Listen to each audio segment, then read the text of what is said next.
অবৈধ সম্পর্কের জেরে প্রাণ হারাতে হলো এক যুবককে। শীত ঘুরে ঘরে ঢুকে নৃশংসভাবে ওই যুবককে খুন করা হয়েছে বলে অভিযোগ। চাঞ্চল্যকর এই ঘটনাটি ঘটেছে বুধবার রাতে মেঘলিগঞ্জ ব্লকের জামালদহ গ্রাম পঞ্চায়েত এলাকায়।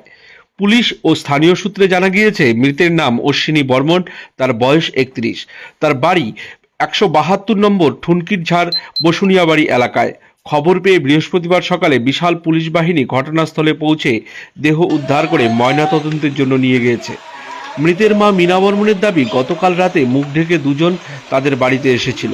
ঘরের শীত কেটে ঘরে ঢুকে ছেলেকে টেনে হিঁচড়ে ওরা নিয়ে যায়। নৃশংসভাবে ছেলেকে মারা হয়েছে, এর বিচার চাই। জানা যায়, স্ত্রী থাকা সত্ত্বেও পরস্ত্রীকে ঘরে তুলে এনেছিল মৃত ব্যক্তি। যদিও তার প্রথম পক্ষের স্ত্রী তার সঙ্গে থাকতেন না। প্রথম পক্ষের একটি মেয়ে সন্তানও রয়েছে। বাবাকে হারিয়ে সে কেঁদেই চলেছে। ঘটনার আকস্মিকতায়